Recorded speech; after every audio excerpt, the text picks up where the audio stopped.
Hey everyone, welcome to Spirecast. Hey, I'm Drew Sherman. I'm lead pastor at Compass Church in DFW, Dallas-Fort Worth. We're a multi-site church in the DFW Metroplex, and I'm your host for this edition of Spirecast today.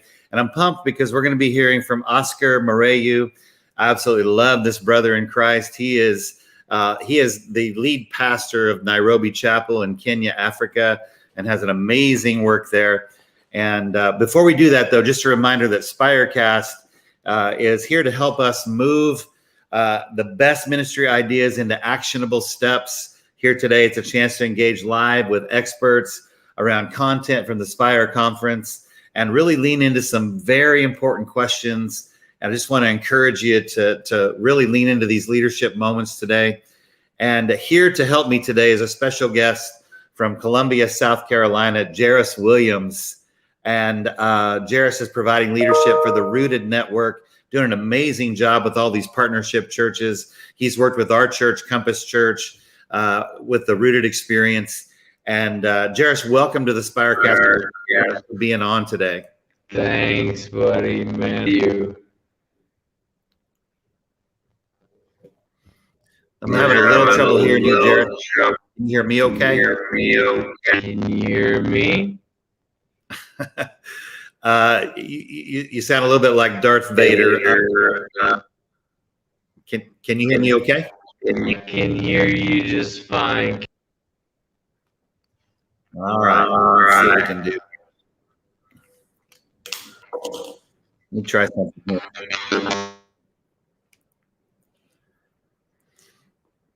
All right, Jairus, can you hear me now? Is that better?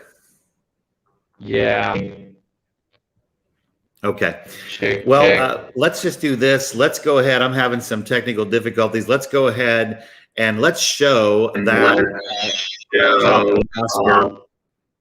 And let's hear that from 219. It's an amazing talk. And then right after that talk, we'll be kind of tossing some questions back and forth to Jairus and hope we can get some of these audio difficulties out of the way. All right, let's see that.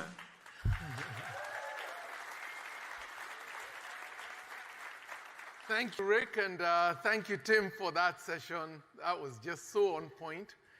And Rick, the name is actually Muriu.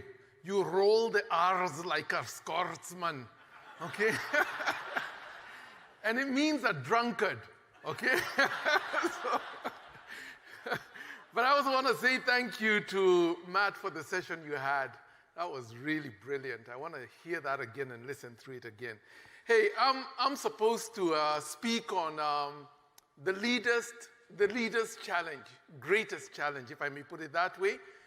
And I'm so excited about that because I really, through my years of ministry as a pastor, 30 years at the Nairobi Chapel, really do believe towards the end of my time, I began to figure out what the leaders' greatest challenge is.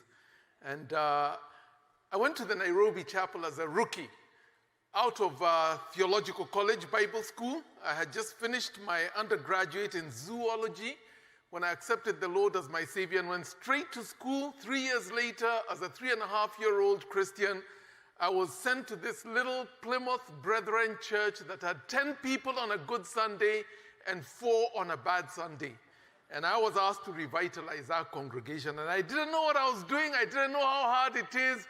I knew nothing about leading a small congregation. I just went in with the zeal of youth and with passion. I wanted to change the world for Christ. And man, it was rough. I wish you had shared your message with me at the time I was going in 30 years ago. I had no leadership experience. I'd never led anything significant. I'd never read a book on leadership. And I'd done no courses on how to lead organizations and how to lead teams. I was raw and eager and keen. But I had a real passion for Jesus. And I think God showed up. Maybe he just felt, oh dear, this young man, what will I do with him? And let me just help him. And God showed up and amazing things began to happen. 3 years after we began, the church had grown to about 500 people.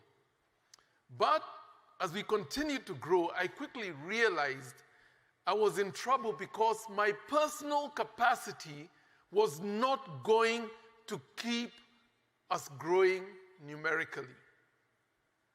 My limited capacity to preach every Sunday, to conduct weddings and funerals, to manage growth, to shepherd and be available to people in need, to lead an organization, and the 100 other things that a lead pastor does. And at this point, I was alone.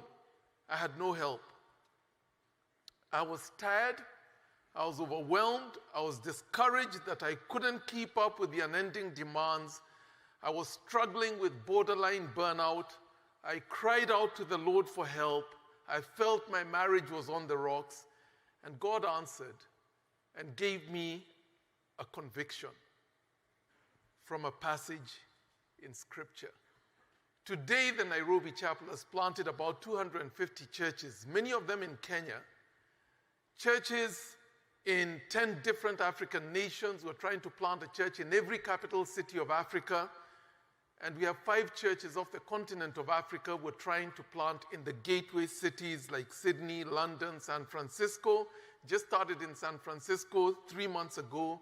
Dubai, Berlin, Toronto, Canada, Delhi, Hong Kong, Shanghai. These are the places that we feel led by the Lord to go and plant churches. Not for the Kenyan diaspora, not for Africans in those countries, but for the peoples of those countries. And the verse that the Lord gave me is what I want to share with you today, because it's been a leading conviction on my heart through the years. It was simply Matthew chapter 9, verse 37 and 38. And in it the Lord said, "The harvest is plentiful, but the laborers are few. Pray ye therefore that the Lord of the harvest would send out more laborers into his harvest field." And there are 3 things that I have sought to build my ministry around. And the first of them is this. As I travel the world and hear people talking about the state of the church, the spread of Christianity in the 1040 window, in Arabia, in Europe, in Canada, here in the US, everyone is talking about the decline of the church in the Northern Hemisphere and how hard it is to root the church down, particularly in the 1040 window. We'd say that people are not ready for the God conversation in the Northern Hemisphere. They're not ready for that conversation anymore. The liberalism and the secularism has marginalized Christians and the message of the gospel. We are not popular anymore. We're not in the public square, and the church is in decline. May I suggest to you that that is wrong? We even talk about cultures in the Northern Hemisphere. New Zealand, it's not in the north, but it's considered part of the Northern Hemisphere. England, Canada, for example, we call these states post-Christian nations.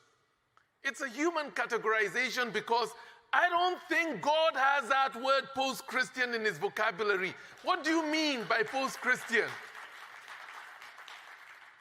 Are you saying that God cannot reach you because you're post-Christian? I don't think he has that word in his vocabulary. You see, I call this the scarcity mentality of the church.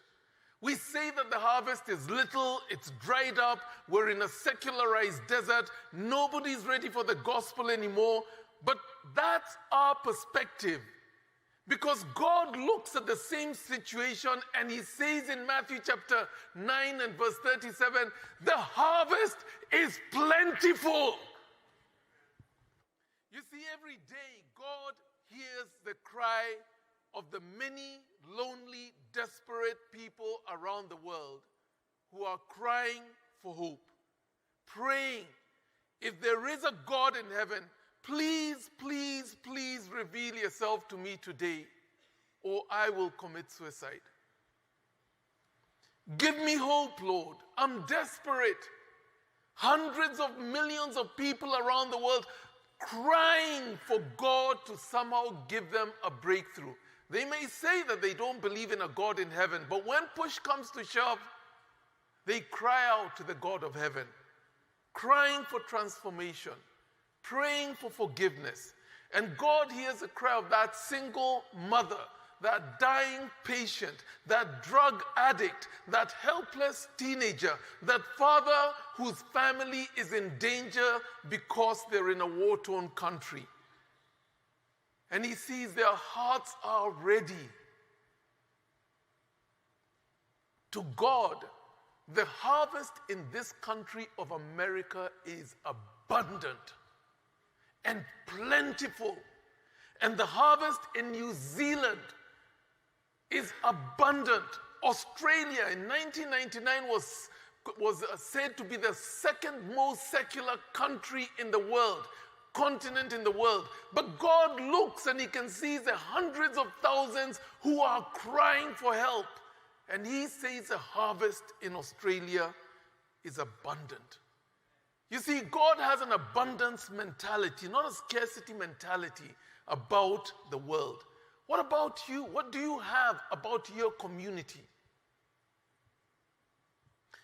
Did you know right now that the country of Iran, that we think is unreachable, difficult access country, actually about 3 weeks ago, Iran was rated to be the world's fastest growing church in a country today. Iran. And so this is the first. That the Lord helped me to begin to let go of that scarcity mentality and to take on an abundance mentality. Doesn't matter whether we're in Sydney or in Toronto or we're in San Francisco, the harvest is abundant. Just open my eyes, Lord, and help me see what I cannot see with my eyes. Like the prophet's servant in Dothan, where the prophet prayed, open his eyes, and he opened his eyes. God opened the servant's eyes, and he saw the fiery chariots surrounding the city. And the little puny Aramean, army that had come to capture them was nothing in comparison with God's heavenly hosts. Open my eyes, Lord, that I may see this abundant harvest. But here's the second thing. The problem is not the harvest. The problem is that the laborers are few. That's where the problem is. And this is why we're not winning. The harvest is quite fine. There's nothing wrong with the harvest. Jesus even said that the fields are ripe for harvest. The problem is that there are not enough laborers. And you see, guys, if you do not solve the problem of laborers, you will not solve the problem of the harvest. There are not enough harvesters, not enough leaders to get the work done. This is the greatest leadership challenge that we face. It's at the heart of everything we do, and we are doomed to fail if we do not address it first and fast.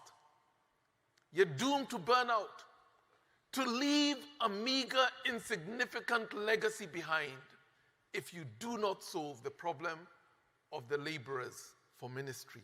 Picture with me a farmer going out into his harvest field. He has 1,000 acres of ripe wheat to harvest and bring into the barns.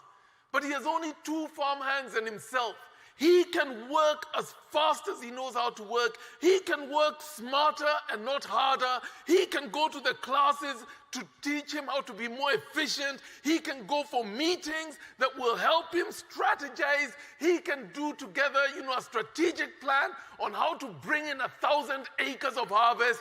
But if he does not solve the labor problem, he will not bring in the harvest for all the degrees and meetings and conferences and places that he goes for ideas. The more harvesters we commission to the mission field or to the harvest field, the greater the harvest will be. The fewer the harvesters, the smaller the harvest will be. The size of your harvest depends on how many leaders you raise up. And so the question is, what are you doing right now to multiply your leadership base? Because if you're not, then your harvest will be limited to your personal capacity. You are the bottleneck that will limit the harvest that God can bring your way. So central is this thought that Jesus' own strategy when he came on earth is He didn't do what I would have done. I would have gone and bought the biggest PA system I can get, huge speakers, screens as big as these, and I would have put them up in the public square and invited a great crowd, maybe had some showstoppers before I come up to, preach a message, and I would have tried to lead as many people to Christ as possible. He doesn't do that. Jesus begins, in fact, the most significant part of his strategy and his work. He begins by finding 12 leaders, and he invests the greater bulk of his time and ministry in these 12. And after 3 years, he says, "It is finished. I'm done. I'm ready to go," because these 12 are ready.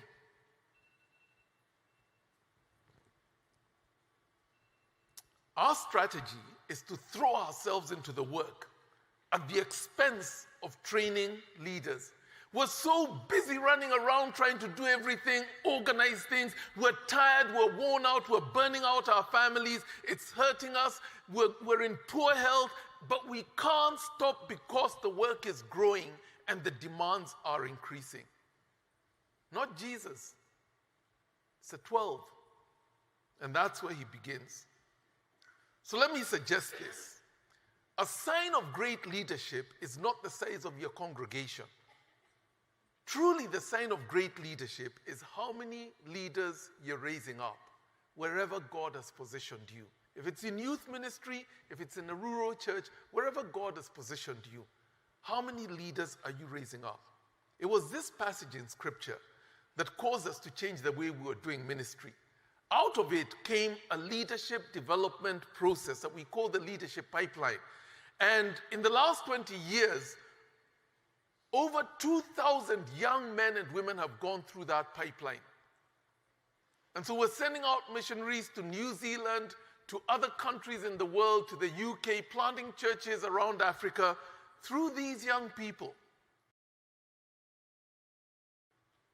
It's through this that we learned how to find potential leaders in abundance.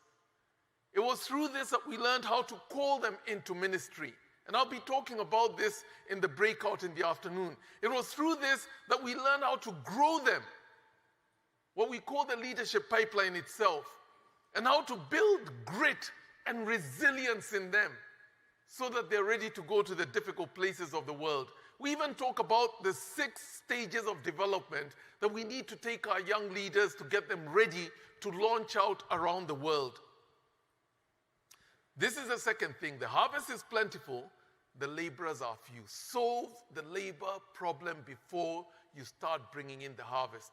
And then the third is Jesus tells us how to resolve this. He says, "Pray ye therefore that the Lord of the harvest would bring his laborers into the harvest field." You want to solve the labor problem? It begins on your knees. So let me tell you one way that we try to do this, and I'll close on this.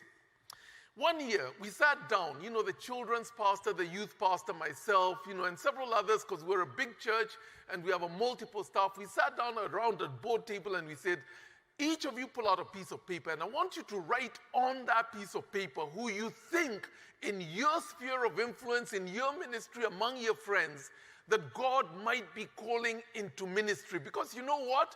The Bible says that God never does anything without first revealing it to his prophets. That's you and I. And so God, I think you have been showing us, but we're not paying attention. So let's take a piece of paper and you write down. And one of the people on that paper was, I wrote down, I had a 7-year-old niece who had said, when I grow up, I want to be like my uncle, Pastor Oscar. I want to be a pastor. I did not take that lightly. I wrote down their name. And different people wrote down, among the children, among the youth, etc., etc. And we had a list of about 65 people on that paper, on those papers. And we said, okay, guys, let's go and pray for each one of these people by name for the next 1 month. Set aside consistent, disciplined time to pray and ask God, Lord, if you're calling, make it clear. If you're not calling, call them. I believe in the best for the Lord. And so you're the geek in the church who's coming up with these wonderful things. You need to be in ministry. You're heading for a medical career. You need to be in ministry. Why should I accept just the dregs of society to come into pastoral ministry? I want the best. 65 people. We prayed about it for a month. And after a month, we said, let's go and talk with them, have a cup of coffee and say, have you ever thought about ministry? Because when we've been praying as pastors, your name has been one of the things that God has set on our hearts. And we're not pressuring you to go down that road. The Bible says, my sheep know my voice and they follow after me. And so if what I'm saying is what God is saying to you, it's going to resonate with something inside you because you know the voice of God. And don't listen to me. Go back and talk to God about this. And let's meet again in a week or two's time and tell me what you think.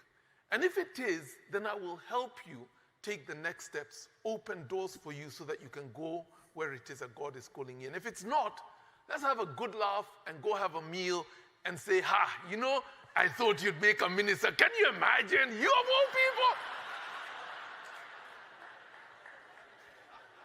But here's the thing, guys. 65 people on that piece of paper, 48 of them confirmed that God had been calling them.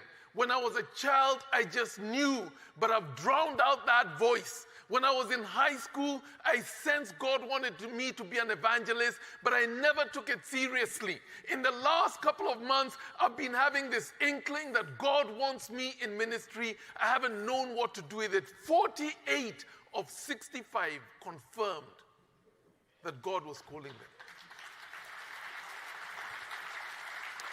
The harvest is plentiful, but the laborers are few. Pray. This, I believe, is a leader's greatest challenge. Raise up laborers for the work of the kingdom. God bless you. Wow. And I'd like to listen to that every morning before I go to work. Absolutely, man. I'm so fired up. That guy gets me ready to make a run, make a lap around this building. So great. Well, hey, Jairus, we have you back now. We can hear you and it's great. Thank you so much for being here. For those of you that missed my introduction, Jairus is working for Rooted Network and he's a regional coach and in charge of partnerships and doing a great job. Jairus, what are your first impressions of Oscar's talk? What's coming through your head right now?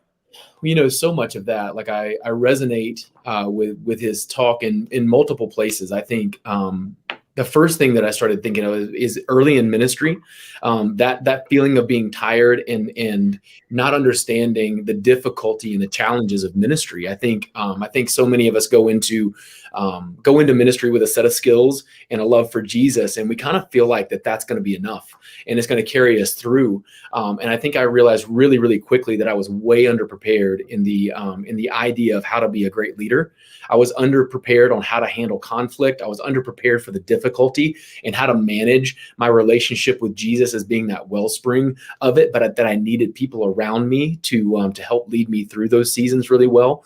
And that just came to mind like so fresh during the early part of his talk, and how I think that if I had been set up early to know that my job is to be a leader of leaders, is not to be the sole doer of the ministry, I think that it would have set me up differently to lead into looking for the harvest and looking for other leaders. So I guess developing leaders has a lot to do with caring for leaders, because the more we care for our leaders that we're trying to develop, the more they're going to have longevity. Let's go. I want to hit that again, but I want to go back to some of the things that he talked about early on. And I think one of the things that obviously he kept saying is that the harvest is plentiful, but the workers are few. And I just was sitting here thinking, there's been some comments about COVID in the chat section here. Don't you think that statement is even more powerful today on June 21st, 2021 than it was back in September of 19? Because 6 months after Oscar's talk, obviously COVID went into full-blown pandemic. And now we're kind of getting into that post-pandemic era. And I just believe that there are more people who have gotten disengaged from the church. But yet I think the unchurched and the dechurched are looking for community. They're looking for joy. They're looking for a passion. They're looking for fellowship. And this is an incredible time in the life of the church. Yeah. I think, I don't know if you see the same numbers, but I feel like most of the churches that I see nationwide, and even in our local church that I serve in, we're seeing about 40 to 50, maybe as high as 60%, but most in that 40 to 50% kind of people coming back to church in this time frame.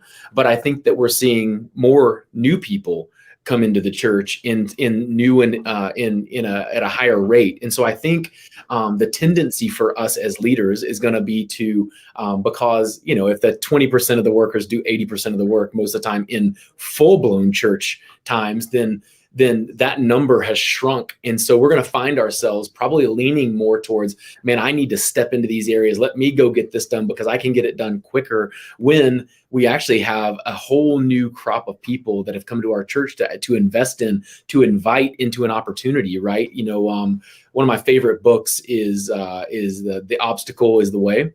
And it's like, it talks all about every obstacle being an opportunity. So here we have this opportunity with brand new crops of people to invite into, to help them realize what their strengths are, how they can be used, and that they're blessed in this life to be blessings to others. And so I think it gives us a real opportunity to invite people into service opportunities that are in their gift strengths more than ever. But it does feel daunting when you're like, man, there's so many people that we probably leaned on before COVID that still are sitting and are not comfortable coming back yet.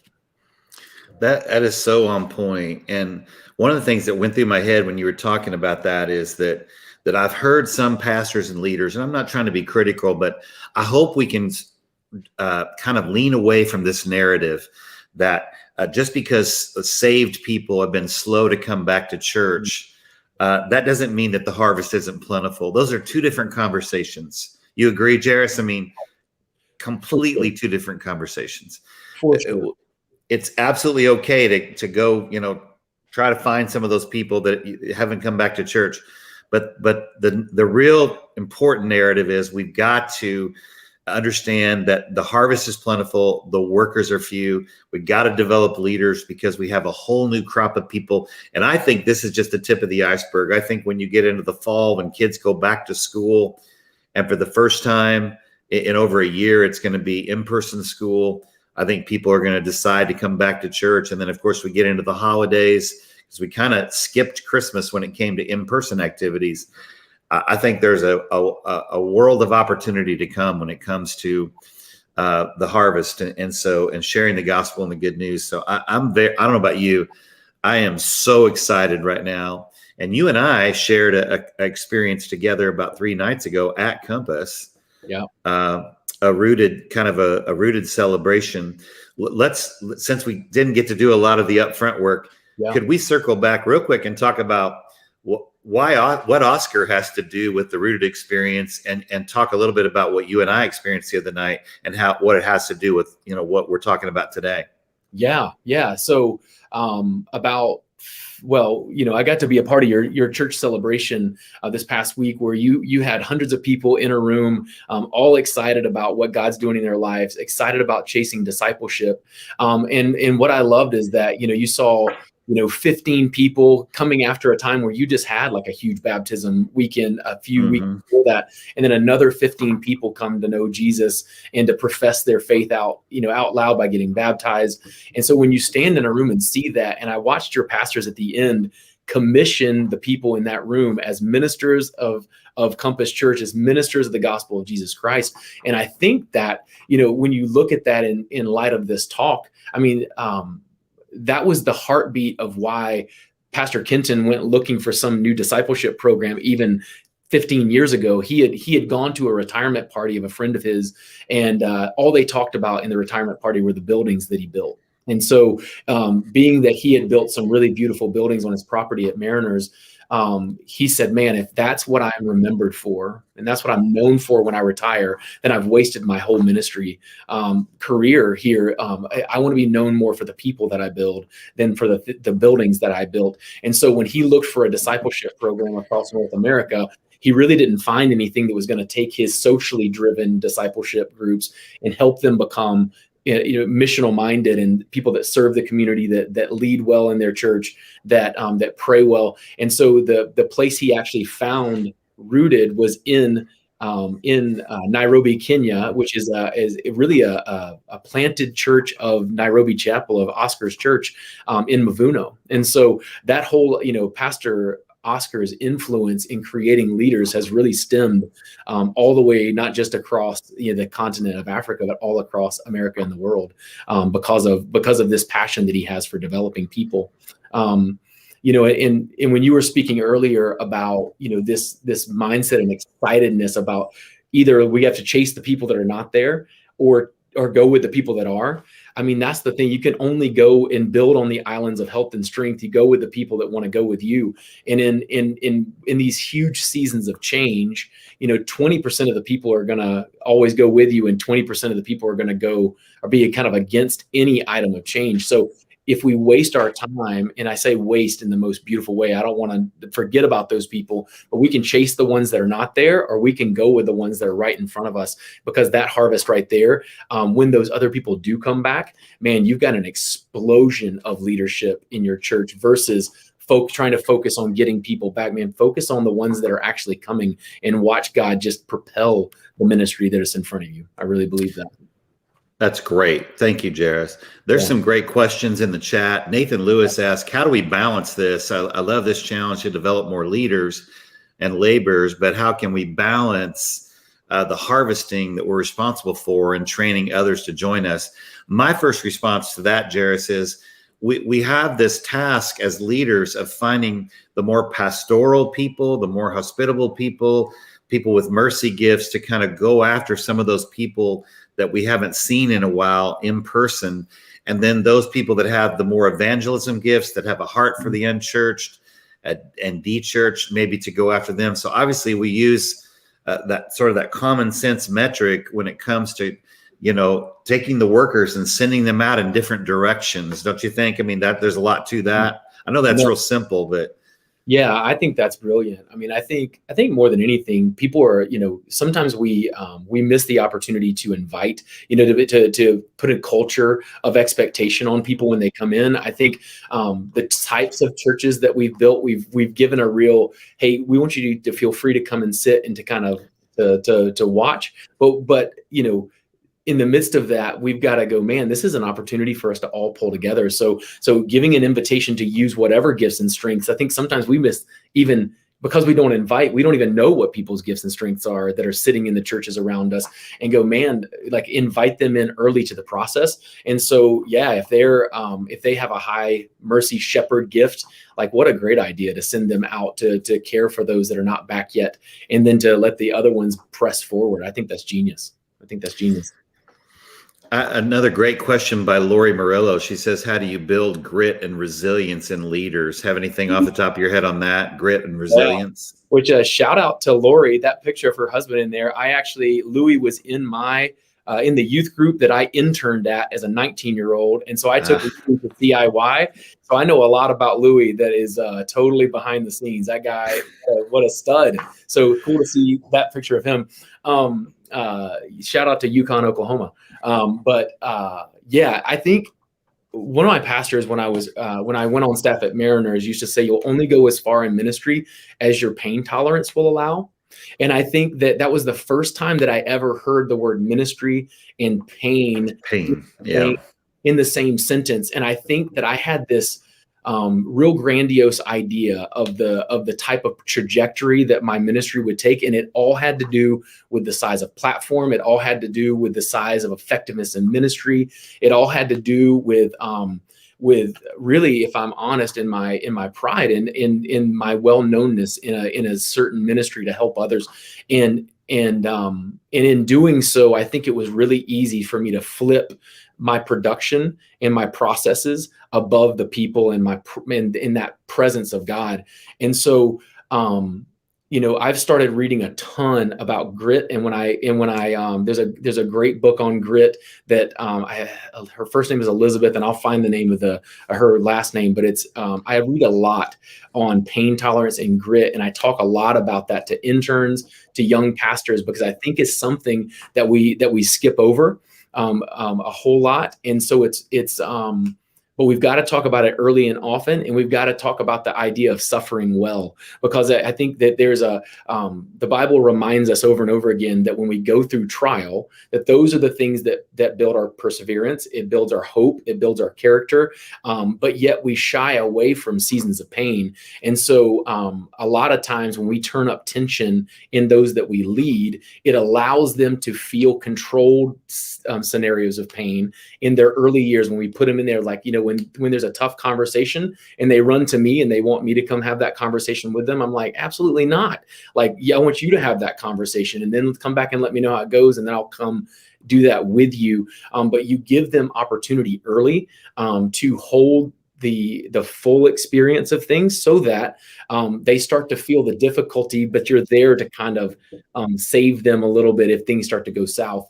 But sometimes I feel like we give them too many of the easy steps and don't let them kind of lean into leading people. So then when they're actually doing it themselves, my first inclination was to run from it later. So a year and a half into ministry, I left ministry because the pain tolerance was not built up, and I didn't have the opportunity to lead well in that. So I just think, when we're trying to build grit and pain tolerance, it comes down to giving them opportunity early and not letting them kind of shy away from some of the pressures of ministry, and tell them that it's expected.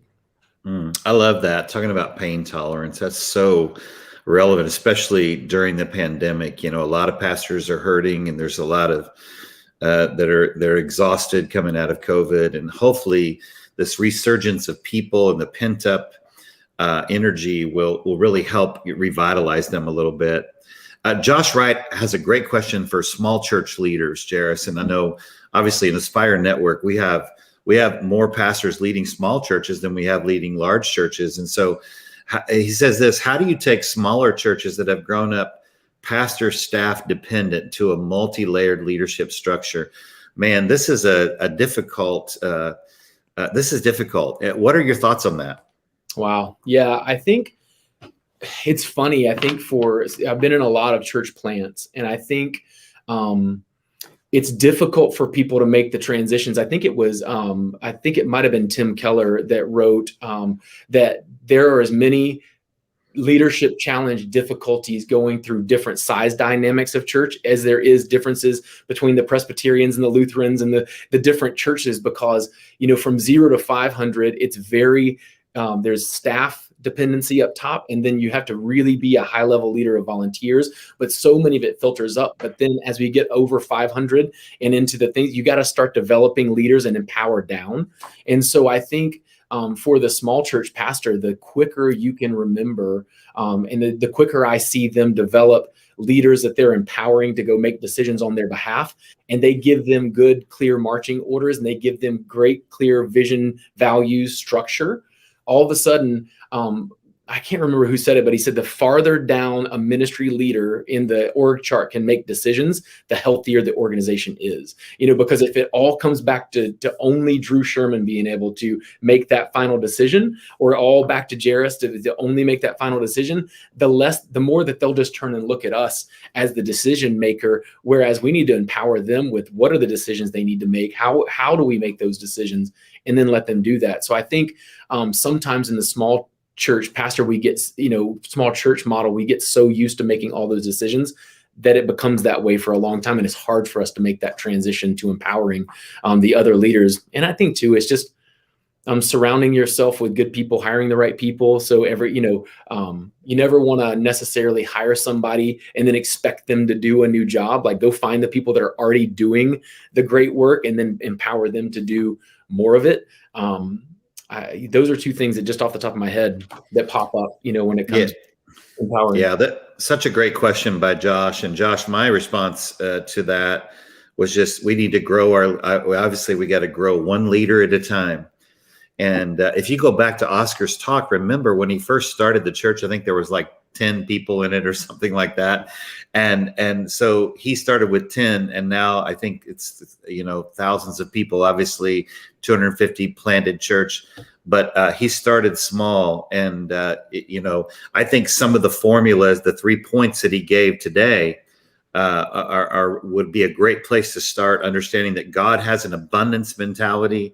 We tend to have a scarcity mentality, that the size of our harvest depends on how many leaders we raise up. So growing one leader at a time, and then prayer. And he kind of closed with that, Jairus, that it begins on your knees. And so I thought this was an amazing talk. In fact, I got very convicted. I know we have some Compass staff members on today, but this is something that the Compass staff should probably listen to at least once a year, to remind us that to not have that scarcity mentality, and to always be adapting that abundance mentality. Yeah. So, yeah, I think sometimes we forget that Jesus could have done the work that he needed to do alone. He could have done the work on the earth that he needed to do just like that, all by himself. But he started with 12 that turned into 72, that turned into, hundreds, that turned into thousands, that turned into millions. And I think for him, like, I even remember watching the way he sent people out. Like, he would train people up. And in Luke 10, there was this great, this beautiful picture where Jesus, is standing, and the 12 have turned to 72, and he sends them out into the fields to go do the work, and he's empowered them to go do miracles. And they come back and they're like almost shocked, like, oh my gosh, Jesus, look what we did in your name, man. Demons freed. We saw people healed. There were all these miraculous things that happened. And so the first thing was that he empowered them and gave them the opportunity to go do the work that he could have totally done himself. But he did that. And then when they came back and they were putting the miracle on display, he said, man, that's so great. But I want you to remember more that your name is in heaven than the work you've just done.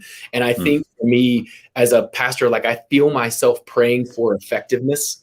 I feel myself praying for favor, or for, get me volunteers so that we can make this work, more than I'm actually praying to God and saying, thank you for so much for what you've done. Your power, let it be at work all around me. God, let help me equip the workers for the work of the ministry, not to be a doer of the work of the ministry only.